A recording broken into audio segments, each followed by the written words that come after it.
वास्तव में सुखी कौन है? एक भिखारी भीख मांगते हुए एक किसान के घर पहुंच गया। जब उसने भिक्षा के लिए आवाज लगाई तो किसान की पत्नी घर में थी। उसने चने की रोटी बना रखी थी। तभी किसान घर आया। उसने अपने बच्चों को गोद में उठाकर प्यार किया। किसान की पत्नी ने उसके हाथ पैर धुलवाए और उसके लिए थाली में स्वादिष्ट रोटी, सब्जी और छाछ का गिलास भर कर दिया। भिखारी यह सब देख रहा था। उसे मन ही मन किसान के भाग्य से ईर्ष्या होने लगी। किसान की पत्नी ने 2 रोटी भिखारी को भी दे दी। रास्ते में भिखारी सोचने लगा, हमारा भी कोई जीवन है। दिन भर दर दर भटकते फिरते हैं। कोई ऐसा भी नहीं जो 2 वक्त की रोटी भी बना दे। इस किसान को देखो, कैसा सुंदर घर है। घर में पत्नी है, बच्चे हैं, अपने आप अन्न पैदा करता है, बच्चों के साथ प्रेम से भोजन करता है। वास्तव में सुखी तो यह किसान ही है। इधर वह किसान रोटी खाते खाते अपनी पत्नी से कहने लगा, हमारा बैल बहुत बूढ़ा हो गया है। अब वह किसी तरह भी काम नहीं देता। यदि कहीं से कुछ रुपयों का इंतजाम हो जाए तो नया बैल खरीद कर इस साल ठीक काम हो जाए। साधु राम महाजन के पास जाऊंगा, शायद वह ब्याज पर पैसे दे देगा। भोजन करके वह महाजन के पास गया। बहुत देर विनती करने पर 5 रुपया सैकड़ा ब्याज पर साधु राम ने रुपये देना स्वीकार किया।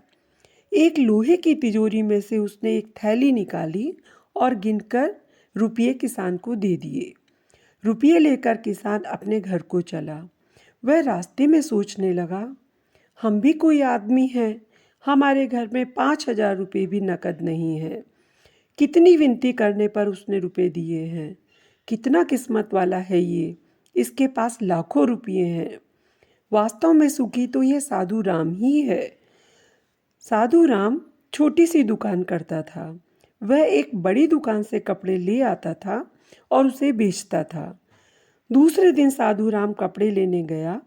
वह सेठ पृथ्वी चंद्र की दुकान से कपड़ा लेता था। वह वहाँ बैठा ही था कि इतनी देर में सेठ के पास कई फ़ोन आ गए। कोई मुंबई से तो कोई सूरत से। किसी ने बोला 10 लाख का मुनाफा हुआ तो किसी ने 20 लाख का। साधु राम महाजन यह सब देखता रहा। कपड़ा लेकर वह चला गया। रास्ते में सोचने लगा, हम भी कोई आदमी हैं। 5-10 लाख जोड़ लिए और महाजन कहलाने लगे। असली सेठ तो ये पृथ्वी चंद जी हैं। इनको एक दिन में लाखों का फायदा हो जाता है, बैठे बिठाए। वास्तव में सुखी तो यह सेठ जी ही हैं। उधर पृथ्वी चंद बैठा ही था कि इतने ही में फ़ोन आया कि 50 लाख का घाटा हो गया बिजनेस में। वह बड़ी चिंता में था कि नौकर ने कहा, आज चेयरमैन साहब के यहाँ मंत्री जी की दावत है, आपको जाना है, कार तैयार है। पृथ्वी चंद कार में बैठकर चेयरमैन की कोठी की तरफ चल पड़े। वहाँ बहुत शानदार सजावट थी। चेयरमैन के यहाँ सभी बड़े बिजनेसमैन आए हुए थे। मंत्री जी के स्वागत की भव्य तैयारियां थीं।